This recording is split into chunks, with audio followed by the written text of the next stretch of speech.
अगर तुम सत्यनारायण की कथा भी कराते हो, तुम यज्ञ भी कराते हो, तुम कोई घर में पूजा पाठ भी कराते हो, तो कथा यज्ञ जो भी होगा वो बाद में होगा, पर मूल में तो भगवान के नाम को ही रखना पड़ेगा। इसलिए हमारे पंडित जी लोग जब पूजा कराते हैं, शास्त्रीय आचार्य गण, तो सबसे पहले पूजा प्रारंभ कहाँ से होती है? तुरंत तो मंत्र बोलने लगती कि बैठ गए और मंत्र बोलने लगे। सबसे पहले यजमान से कहेंगे ओम केशवाय नमः, ओम माधवाय नमः, ओम नारायणाय नमः। यहीं से होती पूजा प्रारंभ की, नहीं होती। तो भगवान के नाम से पूजा शुरू हुई कि नहीं हुई? अच्छा, जब संकल्प भी होता है तो उसमें बहुत कुछ बोला जाता है, तिथि नक्षत्र मुहूर्त कर्ण योग, पर यह सब बाद का विषय है। सबसे पहले पंडित जी यजमान से कहते 3 बार विष्णु बोलो। कहते कि नहीं कहते? 3 बार विष्णु। तो यजमान कहेगा विष्णु विष्णु विष्णु, फिर पंडित जी बोलेंगे ओम विष्णुर्विष्णुर्विष्णु तदह विष्णुराज्ञा प्रवर्तमानश्च अद्य ब्राह्मण दुष्प्रार्धे श्री श्वेतबारा कल्पे। फिर तो बहुत कुछ बोला जाता है, पर प्रारंभ कहाँ से है? भगवान के नाम से है। तो अच्छा, अंत भी कहाँ है? आखिरी में पंडित जी कहेंगे एक आचमनी जलासन के यहाँ छोड़ो, ओम विष्णवे नमः विष्णवे नमः विष्णवे नमः।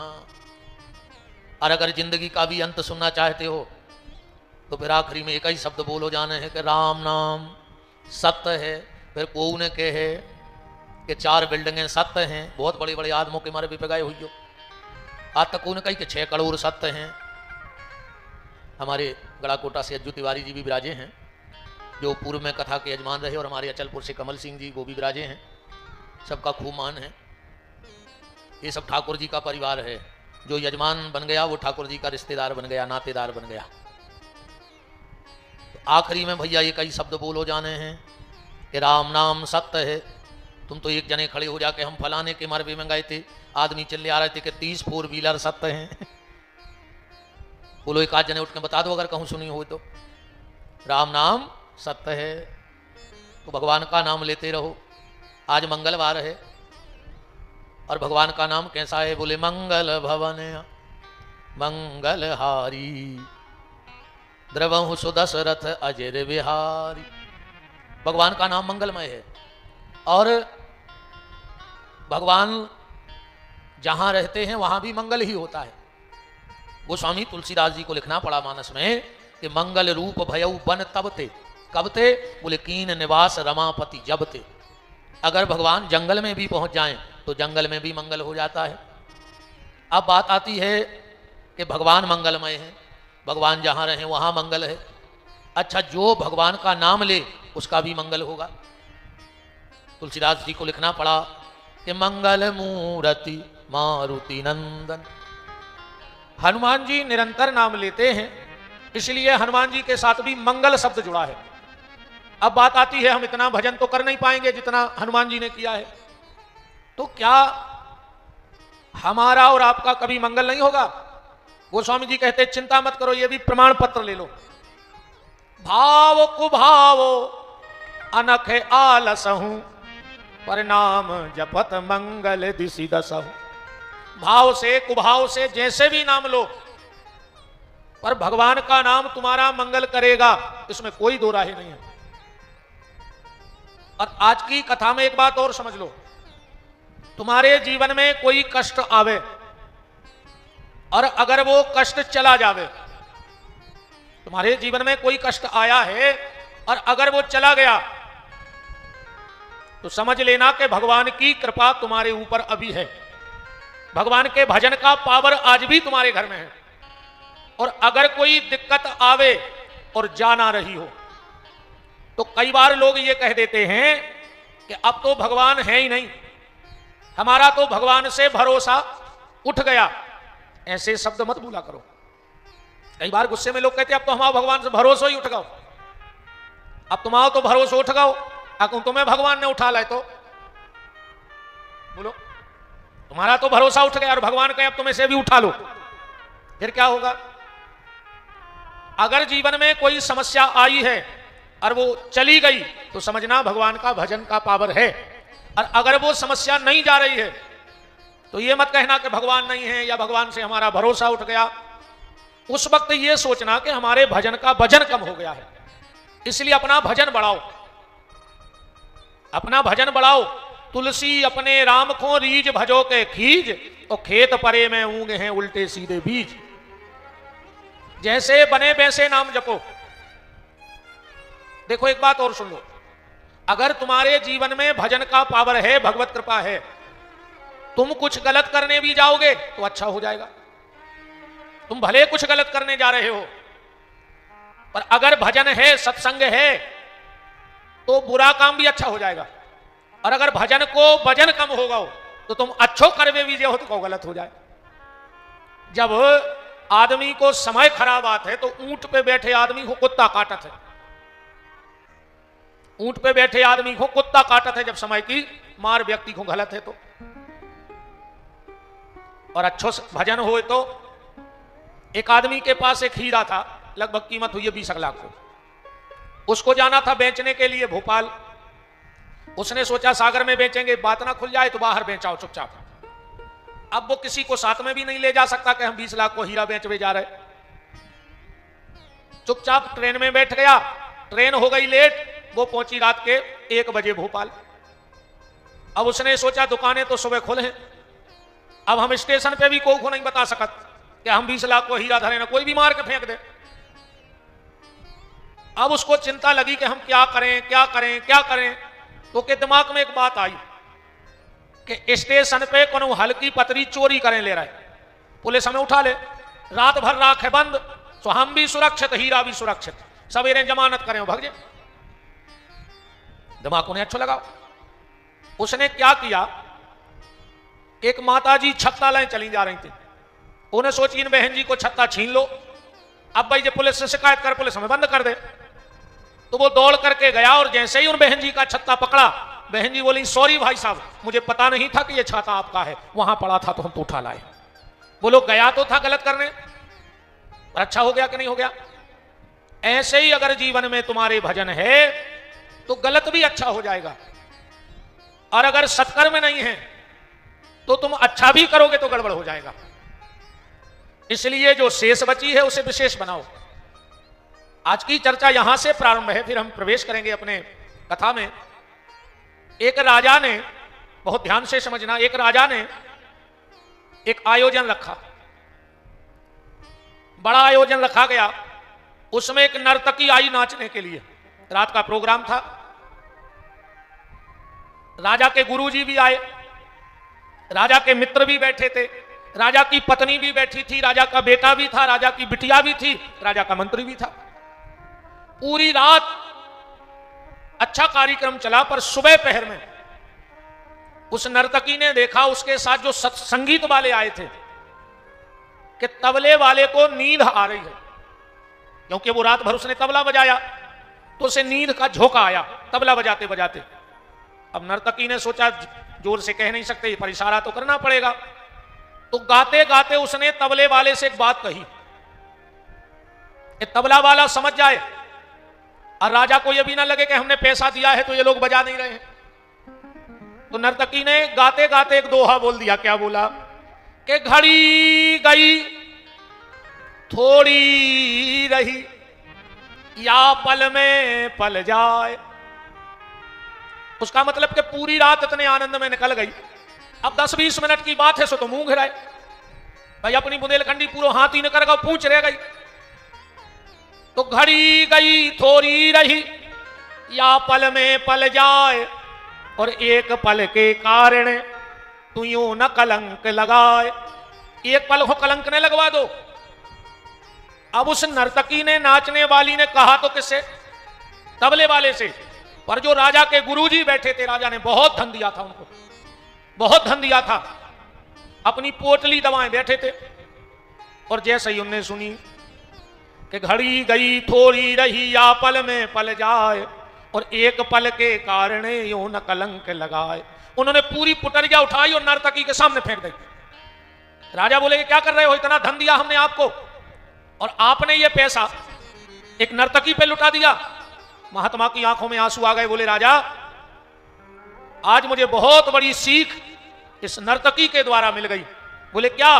बोले मैंने पूरी जिंदगी जंगल में भजन किया, पूरी जिंदगी भजन करता रहा, और आखिरी पल में हम तुम्हारे दरवाजे मांग भी आ गए।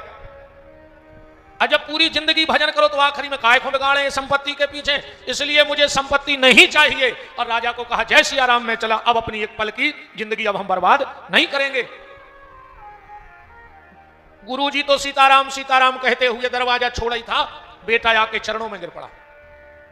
बोले पिताजी हमें माफ कर दे। बोले काय? बोले आज रात में हमने आपको मारने का प्लान बनाया था, क्योंकि तुम हो गए बूढ़े, गद्दी छोड़ नहीं रहे। आज हमने सोच रही थी कि जैसे ही जो कार्यक्रम बंद हुई हम तुम्हारा गलो दबा दें और पूरे में हल्ला कर दें कि रात भर राजा जगो सो मार गो, सुबह हम राजा बन जाते। पर इस नर्तकी के शब्दों ने हमारे दिमाग पे चोट कर दी कि पूरी न कर गई रे बाप, ज्यादा से ज्यादा 2 साल जी है अब, और बताओ हम जो कलंक लगा रहे। बोले पिताजी अब हमें राज्य नहीं चाहिए, अब पर हम कलंक अपने सिर पे नहीं लेंगे। पीछे खड़ी खड़ी बेटी रो रही थी। राजा ने कहा तुम क्यों रो रही हो? बेटी बोली पिताजी हम 10 मिनट बाद एक सिपाही के संग भगवे वारे हते कि तुम हमारी शादी कर नहीं रहे। हम तो आज सोच रहे थे कि भग जाएं, पर इस नर्तकी के शब्दों ने हमारे ऊपर चोट करी कि आधी जिंदगी निकल गई, अब जो भगवे को कलंक काय लगाएं। और मेरी जितनी बेटियां बैठी हों उनसे मेरा हाथ जोड़ के प्रार्थना है, तुम्हारे पांव पड़ रहे हैं बहनों, हमारी जितनी बेटियां हो, अपने बाप से अपने हाथ में हल्दी तो लगवाइयो, हाथ पीले तो करवाइयो, पर उनको मोह करिया करके नहीं। जब जो बेटा हरो जो हमारी हाथ जोड़ के प्रार्थना है, अपने माँ बाप से अपने हाथ पीले करवाना, पर अपने माँ बाप का मुंह काला करके मत जाना। क्योंकि हमारे यहां हमने तुम्हें खाली बेटी नहीं माना है। एक बात बताओ, रामनवमी आती है, कभी हमने मोहल्ले के लड़कों का पूजन किया? बताओ किसी ने अपने मोहल्ले में लड़का जमाए कि आज रामनवमी है, जितने लड़का है उनकी पूजा करो, टीका लगाओ, दक्षिणा दो। हमारे यहां कृष्ण जन्माष्टमी आती है, हमने कभी मोहल्ले के लड़कों को कृष्ण मान के पूजा की? मंदिर में पूजा करते हैं, मूर्ति की पूजा करते हैं, पर हमने मोहल्ले के लड़कों की पूजा तो नहीं की। पर हमारे यहां जब नवरात्रि आती है तो हम इन बेटियों को बुला करके इनके चरण धुलाते हैं, हम इनको महावर लगाते हैं, हम श्रद्धा से भोजन कराते हैं, हम तिलक लगाते हैं, हम प्रणाम करते हैं। क्योंकि हमने तुम्हें बेटी नहीं माना, हमने तो तुम्हें साक्षात दुर्गा माना है बेटा। इसलिए उस पद की गरिमा को बचा के रखना। तुम साक्षात भगवती का रूप हो, तुम्हें सीता बनना है, शूर्पणखा नहीं बनना है। शूर्पणखा ने अपनी नाक कटवाई, शूर्पणखा ने अपनी नाक कटवाई। बड़ा ही मंगलमय सौभाग्य है, हमारे परम श्रद्धेय पूजपाद अनंत विभूषित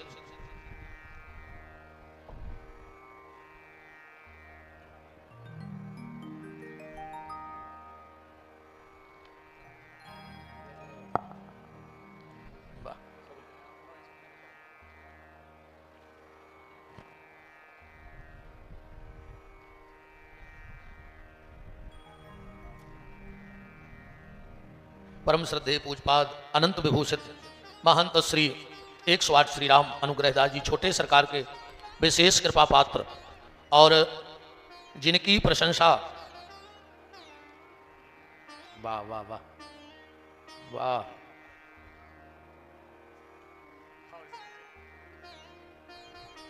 परम श्रद्धेय पूज्य आचार्य श्रद्धेय श्री महिमानंद जी महाराज का पावन पदार्पण। व्यासपीठ जोरदार तालियों से महाराज श्री का स्वागत। अभी हम आपको परिचय दे रहे हैं।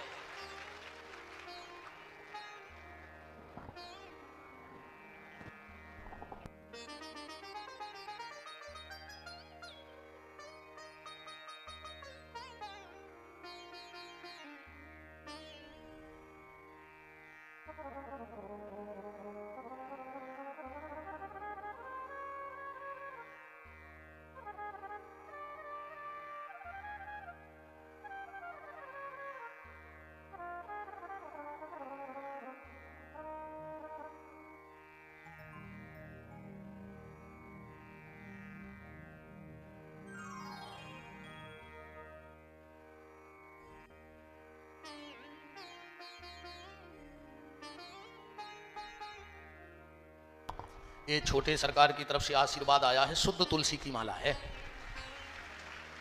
ऐसी ही कृपा परम श्रद्धेय पूज्य महिमानंद जी पे भी छोटे सरकार की बड़ी कृपा है और इस दास पे भी है। और ऐसी ही कृपा की कामना हम दोनों मूर्तियां करते हैं कि सरकार की कृपा निरंतर बनी रहे। और हमारे महिमानंद जी हमें से कहीं मोती लाए और कह रहे आप ऐसे ही मोती की तरह चमकते रहो। बड़ी कृपा है, ऐसे ही संत ब्राह्मणों की कृपा बनी रहे। राम प्यारा ही लाए। अरे वाह,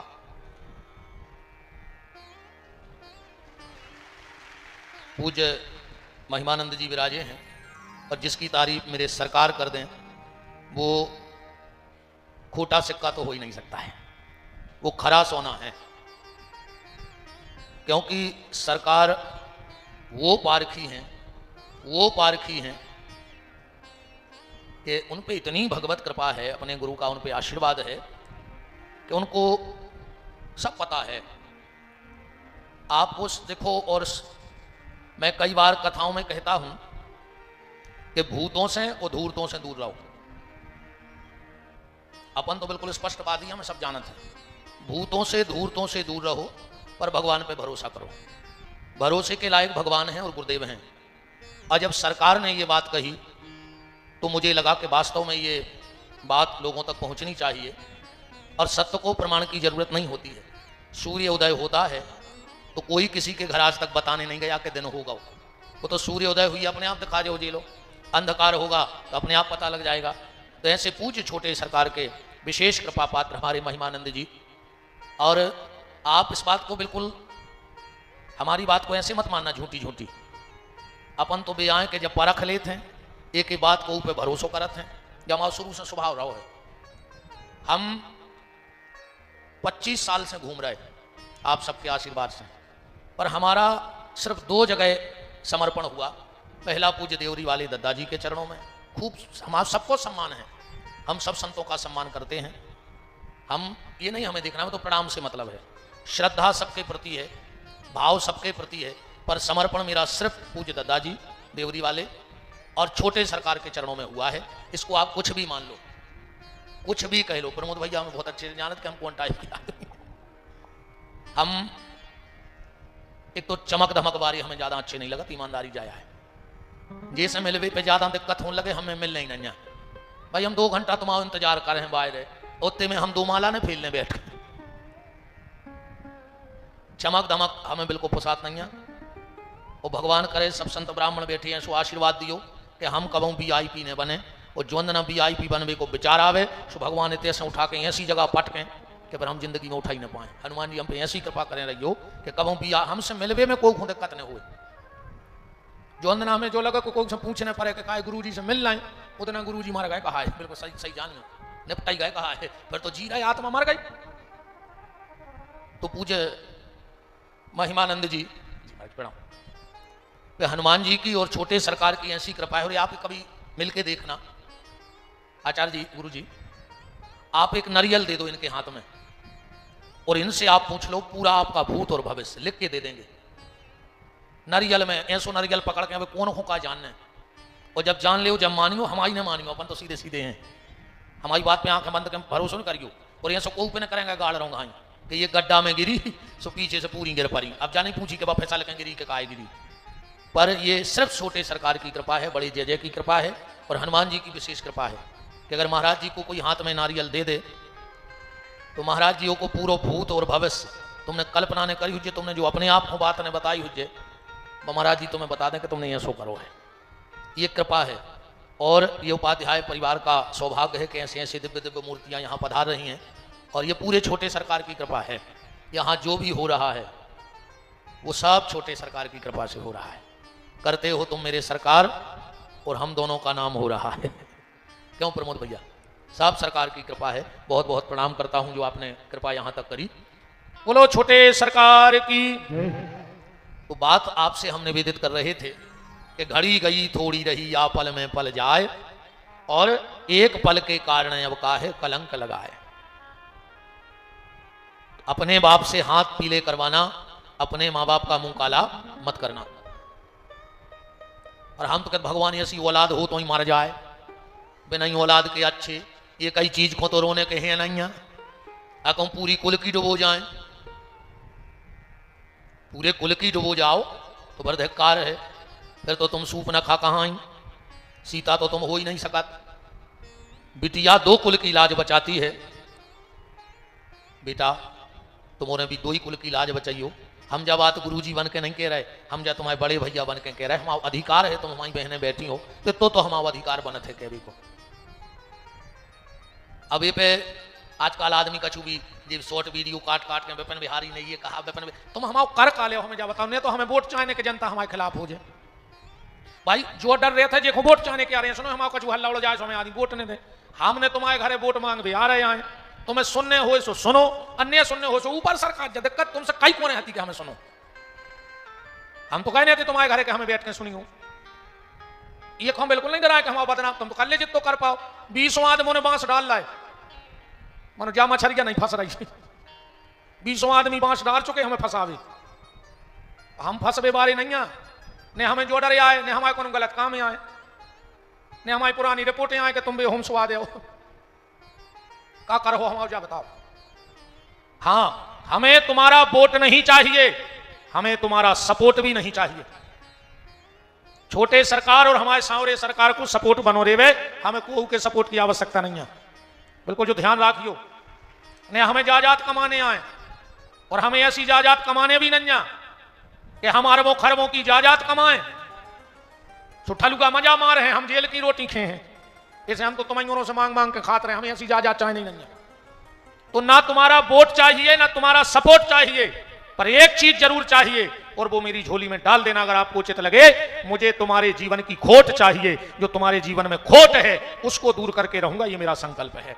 और बात बिल्कुल सही कहूंगा, हम यहां तक जो डर नहीं लगो कि कौन हो खराब लग जाए, कौन को नहीं लगे, तुम हमारी कथा ने करे हो कि करे हो, 2 रोटी तो हमें अब जहां चाय मिल जाए, कौन मंदिर आई के हम तो ज्यादा हो जैसे खाट टोल ले, फिर तो देह आदमी खावे, या हमारी कछु इच्छा ही नहीं, जे की कछु इच्छा हो, जे को कछु चाह होए, तो को लगत के अब जे भज्जा नाराज हो जाए, वे भज्जा नाराज हो जाए, तुम तो सब भज्जा नाराज हो जा, हमाओ भज्जा नाराज ने हो जो सिंहासन में बैठो, बाकी को गोडन ने कहा। बेटा हरो बहुत ध्यान से हमारी बात सुनियो, बात तो कड़वी है पर फायदा तो को है। तो राजकुमारी ने कहा कि पिताजी मैं रात में भाग रही थी, पर जैसे ही उस नर्तकी ने कहा कि घड़ी गई थोड़ी रही या पल में पल जाए, और एक पल के कारण अब काहे कलंक लगाए, पिताजी अब हम भगेंगे नहीं, तुम हमारा जहां कन्यादान करोगे हम वहां जाएंगे। राजा ने कहा यार एक बात के इतने भाव। राजा ने तुरंत मुकुट उतारा और राजकुमार को कुर्सी पर बिठाया और बोले ले बेटा मुकुट। बोले काहे?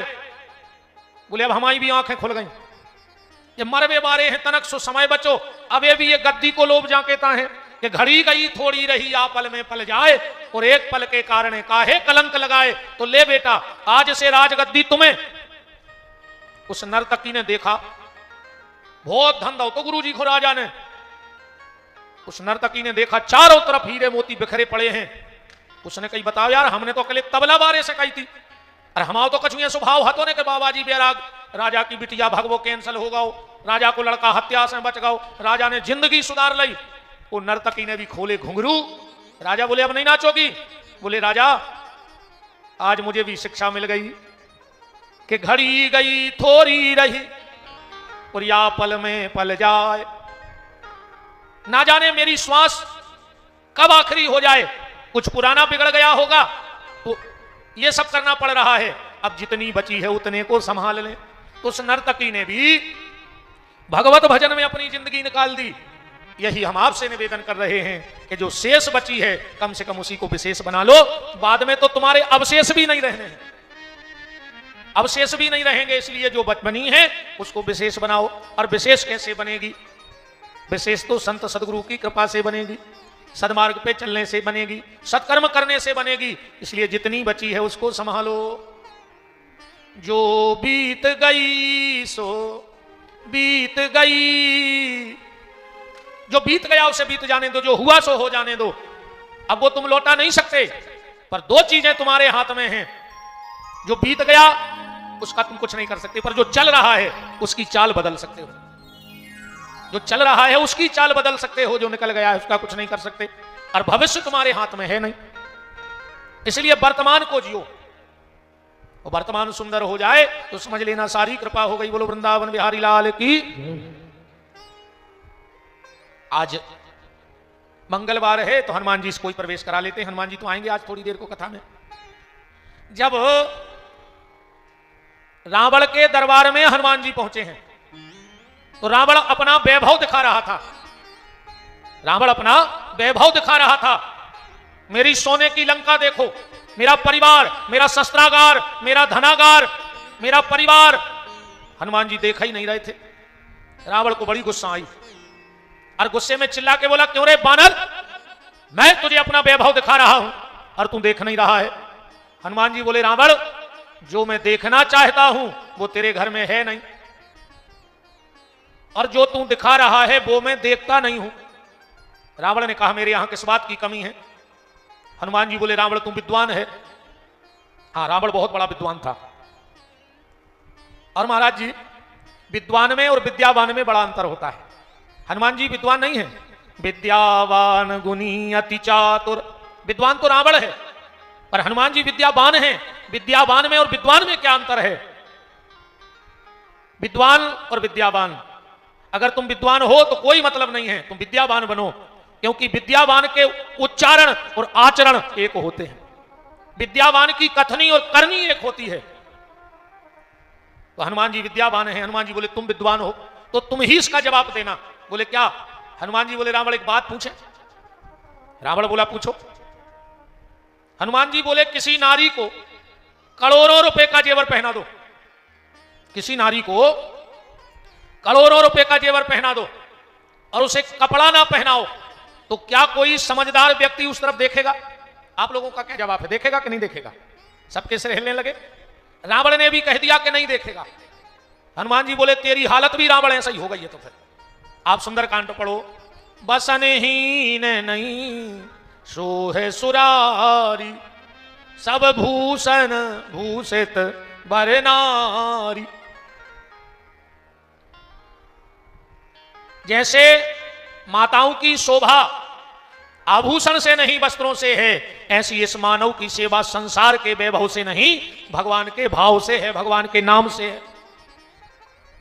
कल आप चर्चा में सुन रहे थे कि नंद बाबा के यहां ठाकुर जी हुए और बधाई बज रही है, आनंद लुट रहा है। 18 श्लोकों में नंद उत्सव मनाया गया। प्रारंभ यहां से हुआ, नंदस्तम आत्मज उत्पन्ने जाता अलहादो महामनः आहूय विप्रवेद ज्ञान स्नाता शुचिलंकृता। नंदोत्सव का पहला श्लोक। और विश्राम, नंदो महामनस्तिभ्यो वासो लंकार गोधनम सूतमागत बंदेभ्यो तेनो विद्यापजीवना गोपाल गोकुल रक्षायाम। 18वां श्लोक। 18 श्लोकों में नंदोत्सव क्यों मना? सुखदेव जी कह रहे हैं, राजन, जिसने पूरी भागवत के 18,000 श्लोक न सुने हो, अगर वो नंद उत्सव के 18 श्लोक सुन लेवे तो उसे पूरे भागवत सुनने का फल प्राप्त हो जाता है। जो नित्य भागवत का पाठ ना कर पाए, अगर नित्य 18 श्लोकों का पाठ कर लेवे तो उसे नित्य भागवत के पाठ करने का फल प्राप्त होता है। हमारे यहां 18 पुराण हैं। स्वामी सुखदेव जी कह रहे हैं, राजन, जो 18 पुराण ना सुन पाए, अगर वो इन 18 श्लोकों की व्याख्या सुन ले तो उसे 18 पुराण सुनने का फल प्राप्त होता है। गीता में 18 अध्याय हैं। कहते जो नित्य गीता का पाठ ना कर पाए, अगर वो नित्य 18 श्लोकों का पाठ कर लेता है तो उसे 18 अध्याय के पाठ करने का फल प्राप्त होता है। और अभी पितरपक्ष लगने वाला है, 7 तारीख से पितरपक्ष प्रारंभ होने वाला है। और यह हमारे सनातन धर्म का बड़प्पन है। इसीलिए हम सिर उठा के कहते हैं कि हम सनातन धर्मी हैं। क्या है ऐसा सनातन धर्म में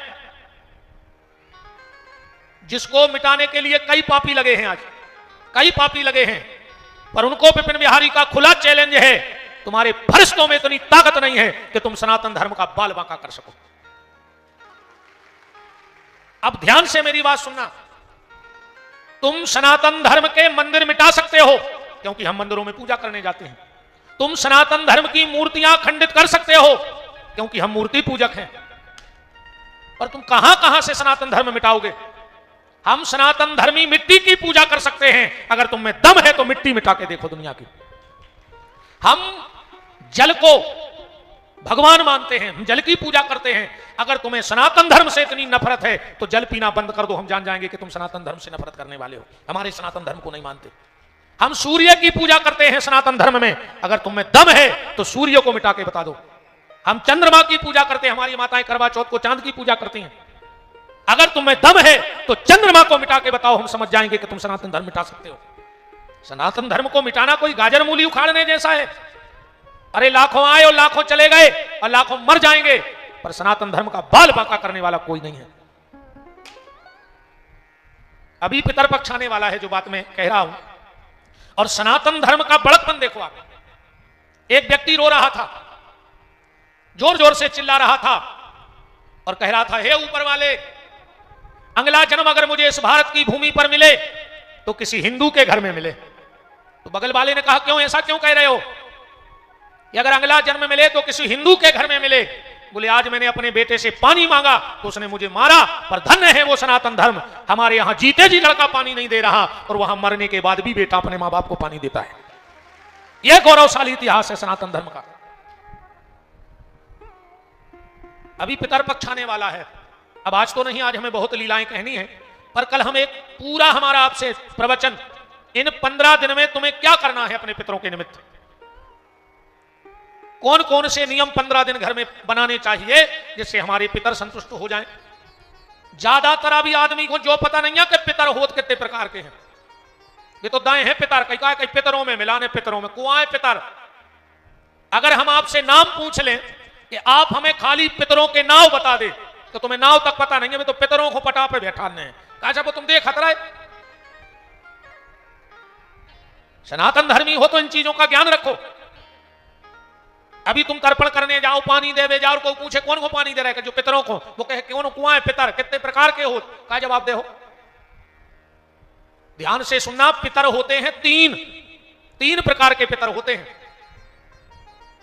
रुद्र पितर, वसु पितर और आदित्य पितर, ये 3 प्रकार के पितर हैं। पितर लोक के राजा का नाम है आर्यमान। वर्तमान में पितर लोक का राजा कौन है? आज कराए दिन का कहता आदमी कि कराए दिन लग गए, कराए हमें लगा साल में 15 दिन से मीठे दिन ही नहीं हुए। पूछो मैं पंडित जी हर से, कहे भाई साल में कराए दिन रहते मीठे 10 जगह नहीं तो रहते एक दिन में। अब तुम कह रहे कराए दिन, ये स्वानंद नहीं आए पूरे साल जितो पितर पक्षों में आते 10 जगह नहीं होते, सीधे नहीं खा रहे। यजमान से कह रहे 10 बजे यहां है रात में, वो भी करवा जो दत्ता को मिला ही नहीं। अब तुम दाए कराए दिन जी कराए मराए दिन वही और न कहूं लिखवाए कराए दिन। फिर इनका असली नाम आज हम ज्यादा चर्चा में नहीं जा रहे, कल पितरों पे पूरा, क्योंकि अभी 7 तारीख से पितर पक्ष लगना है।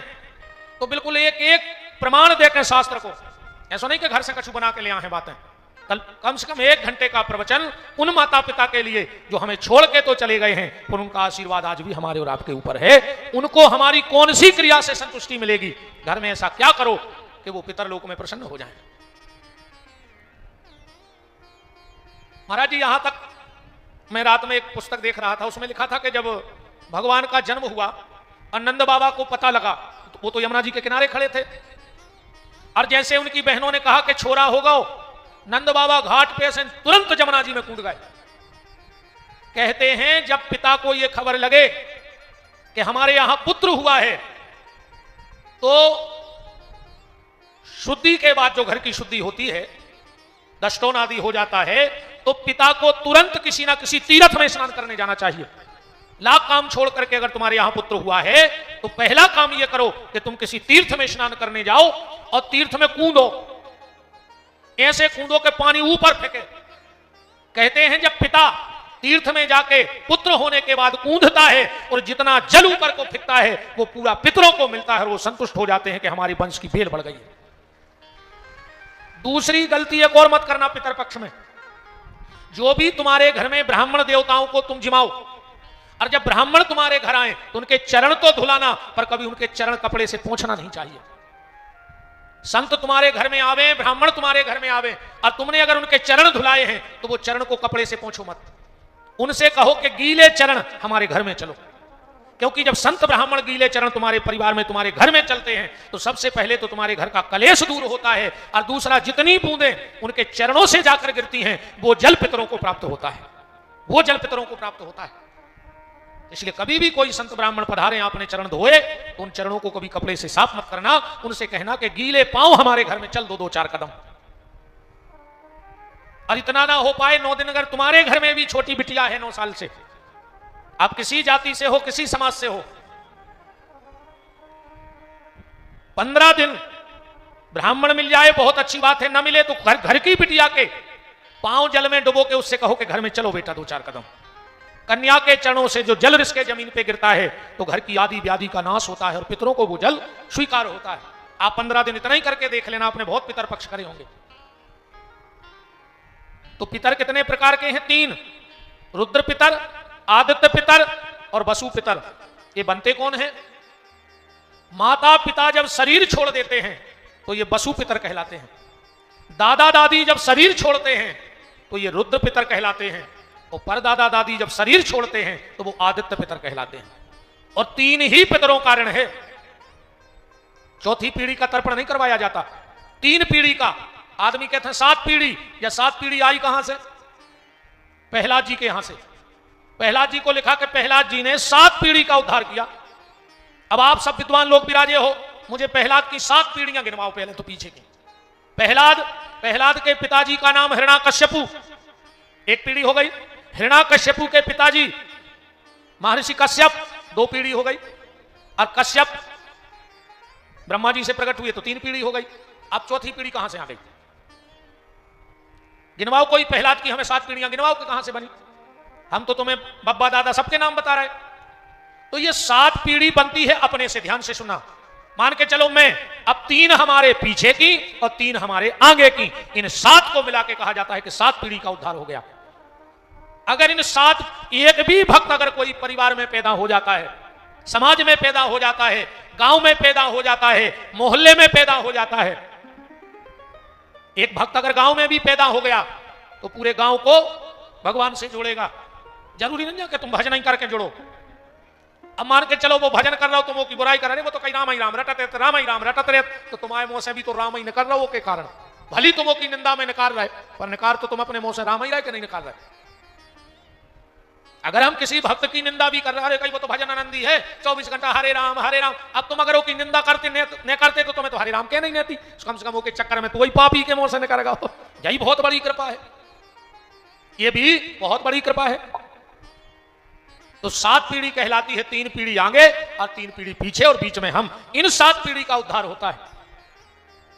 और पाप और पुण्य ये भी 3 ही पीढ़ी तक चलता है। कई बार बाप ने कर्म करे, बाल बच्चे भोग रहे, बाल बच्चे नहीं भोग रहे, उनको प्रारब्ध है तो नाती पोता भोग है, मन भोगने पर है। और पुण्य भी ऐसा ही है, बाप ने करो सो औलाद भोग रही, अच्छो काम कर रही, फिर नाती पोता भी अच्छी गली चल है। तो आर्य पित्र, वसु पित्र, रुद्र पित्र और आदित्य पित्र। अब जब कभी हवन करने बैठो और पंडित जी के में पितरों के नाम की आहुति छोड़ो, ऐसे नहीं लग जाएंगे कि पितरे भेव स्वाहा, कौन पितरे भेव स्वाहा? बहु गद्दा घरे बैठे तुम पितरों को आहुति दे रहे। अगर माँ बाप हैं तो तुम्हें वसु पितर की आहुति नहीं छोड़नी, दादा दादी हैं तो तुम्हें रुद्र पितर की आहुति नहीं छोड़नी, फिर सीधी एक आहुति छोड़ो, ओम आदित्य पितरेभ्यो, क्या कहोगे? स्वाहा। पक्का?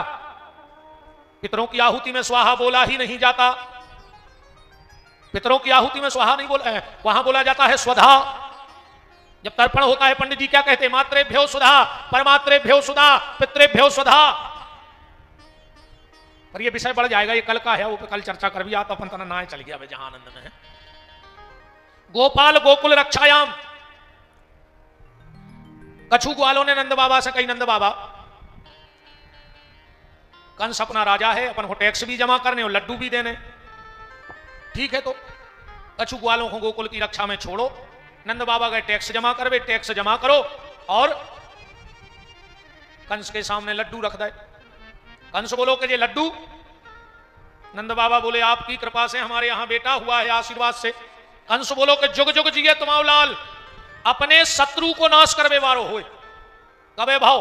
नंद बाबा बोले अष्टमी की रात में एक 18,000 वोट को करंट घलो कि हम अब्बाई कह रहे थे कि शत्रु को नाश करवे वारो हो तो हम ही घुमार भी आओ। तुरंत पूतना को भेजा। अब जो तो तुम्हारों को सबको पता है कि पूतना गई, उठा के गोदी में रखो, भगवान ने पाई पान करत करत प्राणों को पान कर लो, कथा तो इतनी आए। और अगर वास्तविक देखो तो पूतना कौन है? हम पूतना हैं, इस पंडाल में जितने बैठे हुए सब पूतना हैं। पूतना कैसी गई थी भगवान के यहां? अहो बकीयम स्तन कालकूटम जिघान संज्ञादप पाद साध्वी। कालकूट नाम का जहर लगा करके पूतना भगवान के पास गई, स्तन में जहर लगा के। काय में जहर लगाया? स्तन में जहर। तो हमारे भी इस पूरे तन में कलयुग का जहर लग चुका है। पूतना स्तन में जहर लगा के गई, स्तन में भी जहर लगा है कलयुग का। तो जब तक पूतना परमात्मा के पास नहीं गई तब तक उसको गति नहीं मिली। ऐसे ही जब तक यह जीव परमात्मा के चरणों में नहीं जाएगा तो स्तन का जहर कभी खत्म होने वाला नहीं है। इसलिए जितने जल्दी हो भगवान के यहां चलो, परमात्मा के यहां चलो। अच्छा, पूतना काम क्या करती थी? उसने घर घर जाके विष बांटा। आजकल आदमी मोबाइल पे विष बांट रहा है। बोले उनको जन्मदिन विश कर दो, उनको बर्थडे विश कर दो, फादर्स डे विश कर दई, मदर्स डे विश कर दई। विश का मतलब क्या है? जितने ये लोग मोबाइल पे एक दूसरे को बर्थडे विश कर रहे हैं, समझ लियो कि पूतना को मैसेज आ गो, ये विश विश करना बंद करो। अमृत का देश है, वहां विश का क्या काम है? वो लोग कहते हैं कि उनको जन्मदिन विश कर दे। विश मानो कुमार में फिर रहे तुम जहर देखें। विश का मतलब क्या होता है हमें तो नहीं पता अंग्रेजी में क्या होता, पर हमारी भाषा में तो विश माने जहर ही होता है। ये देश में मदर्स डे मनाओ जान लगो, फादर्स डे मनाओ जा रहे हो। अरे राम राम राम। ये तो विदेशी कल्चर आए कि उनको साल में एक दिन मां के लिए प्यार करने के लिए दिन निकालना पड़ता है। बाप के लिए उसको वो बाप है ये बताने के लिए उसको फादर्स डे मनाना पड़ता है। हमारे संस्कारों में हर पल माता के प्रति समर्पण है, हमारा हर पल मदर्स डे है, हर पल फादर्स डे है। आज ये तो सब अंग्रेजी स्कूलों में लोग हर लगी ये फादर्स मदर्स डे। बताओ, हम तो कहते दद्दा सरस्वती शिशु मंदिर में पढ़ाओ रे मोड़ी मोड़ो है न कोनो देना मोड़ा। तुम्हारी से पूछो तुम बताने पे हो कि पापा हमारे समझ में नहीं आ रही कि फादर तुम आओ कि जो स्कूल में है वे आए। तुम्हारा बच्चा कंफ्यूज हो जाएगा कि बाप का कौन से कैसो को इंग्लिश मीडियम में भी फादर कहने पर होते। अब बताओ, आदमी जानबूझ के अपने मोड़ा के दो बाप बनवा रहा आज के समय में। एक फादर हम और एक फादर कॉन्वेंट स्कूल में है। बोलो नहीं हो तो फादर रहते कि नहीं रहते? तो तुम आओ फादर के बीपीएल तो जोट क्लियर करियो घर जाओ, दो बाप बना के धर दे तुमने अपने मोड़ा के। 5वीं तक अपने बच्चे को सरस्वती शिशु मंदिर में पढ़ाओ। अगर तुम्हें वास्तव में एक लोटा पानी चाहिए और संतान चाहिए और शैतान चाहिए तो कोई दिक्कत नहीं है, पढ़ाओ तुम्हें जहां पढ़ाने हो। अपने बच्चों को बहुत अच्छी शिक्षा दो, पर जितनी उसकी शिक्षा बढ़े उसके संस्कार कम नहीं होने चाहिए। आज शिक्षा के साथ साथ संस्कार कम हो रहा है बच्चों के। चिंता का विषय यह नहीं है कि बच्चा की शिक्षा काय नहीं हो रही, चिंता को विषय जो है कि संस्कार कहां खो गए आज। और जिम्मेदारी बहन जी आप औरों पे है, तुम देव संस्कार। मानो तुम्हें खुदा ही टेम नहीं है मोबाइल से, तुम्हें खुदा ही टेम नहीं है। आज के आदमी को कोई मतलब नहीं है को उसे आधे तो कथा ही में खंगे रहते। हमारी बिल्कुल कंगू वहां नजर आए एक एक पे कछु तो बैठे बैठे तन्नक फिर खिसका लेते हैं, फिर खिसका लेते हैं। ऐसो तमाशो मचो है मोबाइल को। एक आदमी ने अपनी पत्नी को डांटो, खाना खा रहा हो तो देख के नहीं बना सकती, जब देखो जब गलती करती हो। आज फिर तुमने सब्जी में नमक नहीं डाला तो खुद मोबाइल चला रहा हो, 24 घंटा मोबाइल में लगी रहती हो। आज फिर सब्जी में नमक डालना भूल गई तो खुद मोबाइल चला रहा हो, रोटी खा जा रहा हो। घरवाली भीतर से चिल्ले आई, सुपानी के गिलास में डोबो डोबो खाई काय खोलाए, पानी के गिलास में कोरा डुबो रहो, घरवाली को डांट रहा हो कि सब्जी में नमक नहीं है। जा हालत मोबाइल ने कर दी। इस मोबाइल के बहुत दुष्परिणाम होने वाले हैं, बहुत दुष्परिणाम। आज जो जा औलाद बिगड़ रही है तुम्हारा मुंह पटक के रो रहे हो, जब पूरी लोग हरिया मोबाइलों की आए। हती तो उपयोगी चीज पर दुरुपयोग ज्यादा होगा इस चीज को। थी तो उपयोगी पर दुरुपयोग होगा। कोशिश करियो कि बचो। और एक बात और सुन ले हमारी, जितने बहु दद्दा बैठे हो खराब लग जाए सो कल अज्जो ने आओ, बिल्कुल नहीं अज्जो। अगर तुम्हारा बेटा या बिटिया फोन आवे और कहूं कान में लगा के दूसरे कमरा में चलो जावे तो तुम उतनी पलका के मिचवा से मूड मान लियो, मर जज्जो, जान लियो। ऐसी कौन सी सहेली से तुम बात नहीं कर पा रहे? अब तुमने कोशिश करी कि 2-2 घंटा हमारा बच्चा कौन से बात कर रहा हो, तुमने कहा जान, फिर मूड पटकने तो पुलिस के रो रही रात ही में चली गई अलवारी में तो सब ले गई, मार जाए मूड पटकने। जब 4-4 घंटा मोबाइल पे छत पे चिपके रहे बेटा बिटिया, जब नहीं तुमने खबर करी कि 2 घंटा को छत पे गाओ भैया कौन से बात कर रहा हो, बिन्ना कौन से बात कर रही, मर जा मूड पटकने। ध्यान दो, गड़बड़ हो जाए स्थिति। हम तनक कड़क ऐसे भी होगा कि कल लाई की तो बात है, अब कल को उन्हें भी आया तो जो घर ही घर के बैठे रहे नहीं, अब तो तुम्हारे मुत के हो परिवार के बैठे रहो, आगे की जगह भराई जाए, पीछे से अपन पर्दा बंधवा लेंगे, कोई दिखाई नहीं रहो, पंडाल भरो है। कंस ने पूतना को भेजा। अच्छा, यहां से एक बात और निकल के आ सकती है, जनता का काम है सरकार को टैक्स देवे, जनता का क्या काम है, सरकार को ईमानदारी से टैक्स देवे, पर सरकार को क्या काम है, 3 चीजों पे पैसा खर्च करे देश को। सबसे पहले तो सुरक्षा पे, ज्यादा से ज्यादा हथियार हों देश के लगा, ज्यादा से ज्यादा हथियार हों, ज्यादा से ज्यादा फौज की ट्रेनिंग होए, पहलो सबसे ज्यादा धन खर्च हो सुरक्षा माने सेना पे, दूसरो हो शिक्षा पे, और तीसरो हो स्वास्थ्य पे। ज्यादा से ज्यादा मशीनें, बीमारी की जो आदमी विदेश भाग रहा हो विदेश में आवे, 3 चीजों पे पैसा खर्च हो चाहिए देश को, सुरक्षा पे, शिक्षा पे और स्वास्थ्य पे। और कछु चीज की जरूरत नहीं है, ये दुनिया में कोई गरीब बचवा है, अब ये तो सब बातें। 1.5 लाख की मोटरसाइकिल धरे, 50,000 को एंड्रॉइड मोबाइल लाए, और 1 रुपया किलो की पिसी ले, कंट्रोल जा रहा है, गरीब है। उतने 1 रुपया किलो की लाई और गली में 20 की बेची, और अब कितने को आ रहा उसमें पता नहीं, मैंने लाई नहीं आज तक, जितने को भी आत हुए सोता ही फसाई और तहीं से चले आ रहे, मेरा मन डोले, कहा से पोंगे अभी तो 1 रुपया किलो की, मेरा मन डोले मेरा तन डोले, जो घलो को ट्रक 108 डोले, तुरंत आ गई डोलत 108, उठा ले गई, अब पूरे के 108 में से उतार ही नहीं पाए, कहीं काहे कह लगे आई एम सो सॉरी, मार गए भी तो, और पीले फ्री की। मेरा निवेदन है सरकारों से, अगर फ्री करने हैं तो शिक्षा फ्री कर दो देश में। जो गरीब बच्चे होनहार तो हैं पर धन के कारण पढ़ नहीं पा रहे, फ्री कर दो, दवाई फ्री कर दो, दारू फ्री है, मानो कि सरकार को ज्यादा टैक्स मिला, ज्यादा कमाई है दारू से, ऐसे तो कराई। अच्छा, कर भी ज्यादा बढ़ रहा हो सरकार को, और राक्षस भी ज्यादा बढ़ रहा है, कर के संगे राक्षस भी तो पैदा हो रहा है बहुत ज्यादा। पूतना को भगवान ने मार दिया, इसके बाद सक्तासुर आया, भगवान ने सकट भंजन लीला की, इसके बाद तृणावर्त आया, भगवान ने उसे भी मार दिया। अब गर्गाचार्य जी पधारे गोकुल, गर्गा पुरोहितो राजन यदूनाम सुमहातपा। गर्गाचार्य जी ने नामकरण किया, अयम ही रोहिणी पुत्रो रमयान सुहृदयो गुणई, मैया रोहिणी तेरी गोदी में जो लल्ला है इसमें बल अधिक होगा, इसलिए इसका नाम बलराम होगा। ये अपने दाऊ से बड़ा प्रेम, कन्हैया से बड़ा प्रेम करेगा, इसलिए इसका एक नाम दयाल होगा। योग माया से एक गर्भ से दूसरे गर्भ में गया है, इसका नाम संकर्षण होगा, इसका नाम संकर्षण होगा।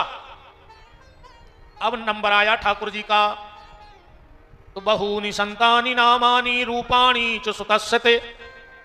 भैया पृथ्वी में कितने कंकड़ हैं उसकी गिनती हो सकती है, आसमान में कितने तारे हैं उसकी गिनती हो सकती है, पर तेरे कन्हैया के नाम कितने हैं इसकी गिनती नहीं हो सकती है। पर ज्योतिष के हिसाब से इस बालक का नाम होगा बांके, और जीवन भर करेगा बिहार, स्थायी कहीं नहीं रहेगा, इसलिए इसका नाम होगा बांके बिहारी।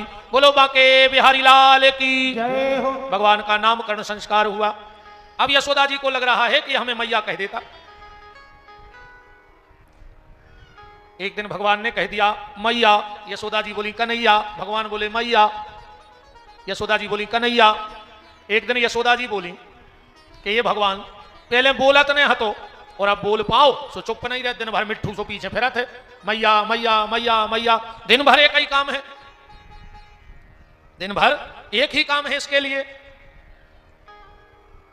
अब एक दिन मैया को लगा हमारा कन्हैया चलने लगता, तो मैया ने छोटी छोटी पायल पहना दी और भगवान चलने लगे।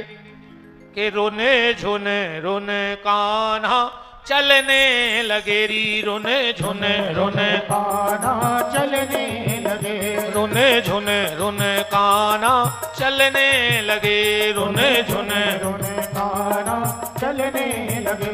कभी चल के गिरत कभी उठ के गिरत, कभी चल के गिरत कभी उठ के गिरत, कभी उंगली पकड़ के मचलने लगे, रोने झुने रोने कान्हा चलने लगे, रोने झुने रोने कान्हा चलने लगे, रोने झुने रोने कान्हा चलने लगे, रोने झुने रोने कान्हा चलने लगे। हरि बोल।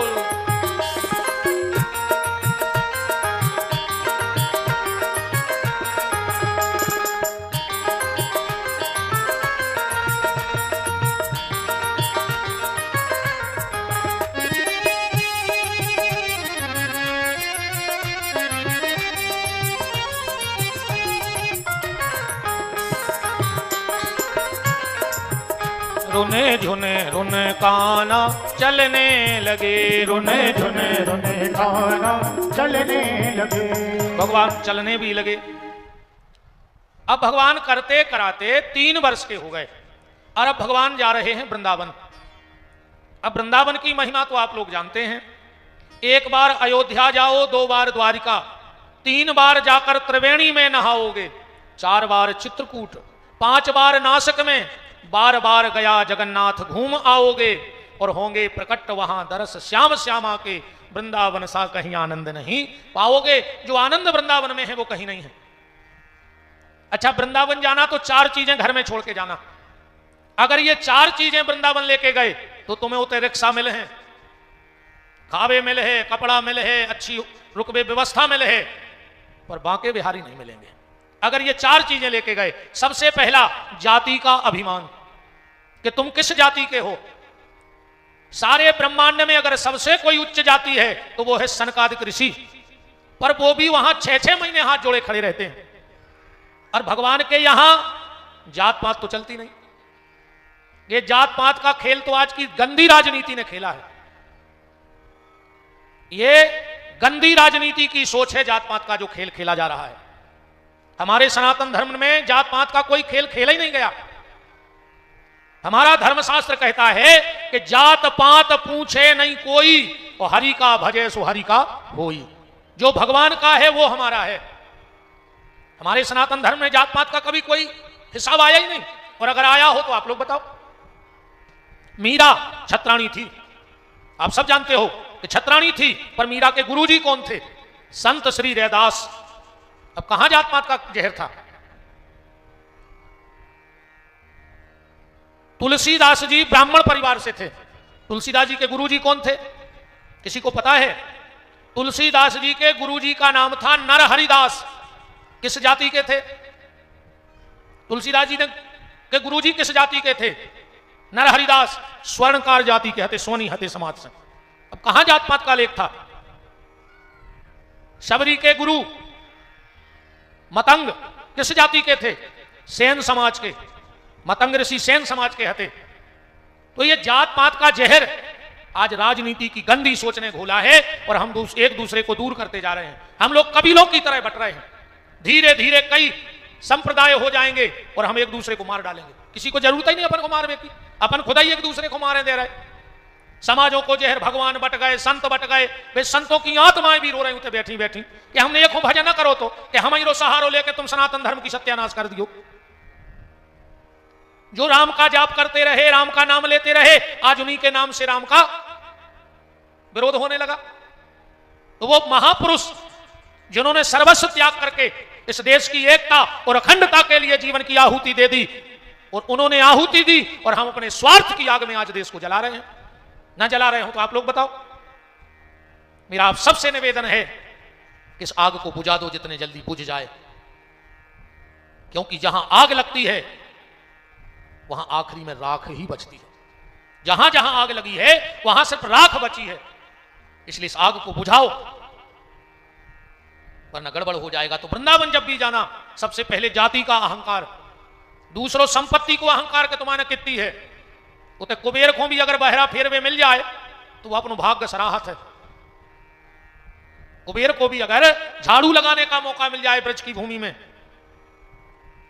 तीसरो ज्ञान को अहंकार के तुम कितने बुद्धिमान हो। हनुमान जी भी चौकीदारी कर रहे हो तो ज्ञानी नामा गर्गंड्यम। और तीसरो पोंछ पकड़ को घमंड के तुम्हें को जानत है। उते नहीं चलत के तुम्हें को जानत।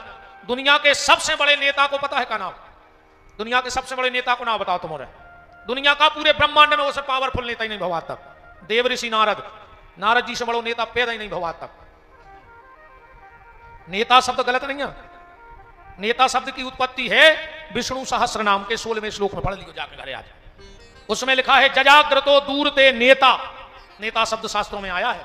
भगवान बहुत नारद जी दूरदृष्टा नेता हैं, पर वो भी 6-6 महीना खड़े रहे तो उतना नहीं चलत को।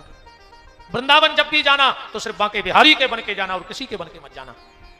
वृंदावन जाओ तो 4 काम करके लौटना, वरना तुम्हारी वहां एंट्री नहीं हुई। सबसे पहले जमुना जी के जल का आचमन जरूर करना। दूसरा गिरिराज की परिक्रमा लगा के ब्रज की रज में जरूर लौटना। और तीसरा किसी ब्रजवासी के घर से कुछ मांग के जरूर खा लेना। और चौथा बांके बिहारी से नैना लड़ाना मत भूलना। जब तक बिहारी जी से नजर न मिल जाए मंदिर में से न करियो, चाहे तुम्हें तो कितना कुटने पारे, पर बिहारी जी से नजर मिलो चाहिए, क्योंकि बांके बिहारी सिर्फ अपनी नजरों से कृपा करते हैं। वृंदावन जाइयो जरूर। कछु कछु कहते हैं कि अब भगवान हमें बुला नहीं रहे, तो तुम्हारे घरे आवे भगवान हाथ जोड़ के चलो बाप। उनकी इतनी अटकी तो है काय। कई आदमी कई अरे अब कहीं हमें बुला ही नहीं रहे।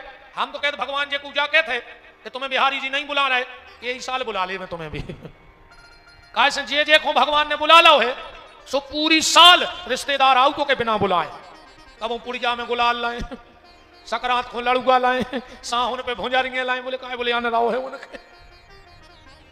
ऐसे में बिल्कुल नहीं कहेंगे कि हमें कथा में बुलाओ नहीं, कि हमें तीर्थों में बुलाओ नहीं। और हम कहते भगवान तुम्हें जल्दी बुला ले अगर तुम्हारे यहाँ से। हम तो तुम्हारी कह रहे तुमने कही भगवान हम बुला नहीं रहे, हम कहें बुला ले। तो बुला ही ले भगवान, एक साल बुला ले। कहा बस कार्य में, बस कार्य में जो वाहन मिल जाते तीन करने की ज्यादा जगह नहीं है, सो सस्ते में बांटने घर के बिना ही बुलाए जाएंगे। अरे भैया भगवान के मंदिर में ये मैंने पढ़ेगा कि भगवान हमें बुलाएं। वृंदा का मतलब होता है तुलसी। वृंदा का मतलब होता है तुलसी। अच्छा, शास्त्र तो तुलसी के महत्व को मान ही रहा है, पर आज तो विज्ञान भी तुलसी के महत्व को मान रहा है। विज्ञान भी तुलसी के महत्व को मान चुका है।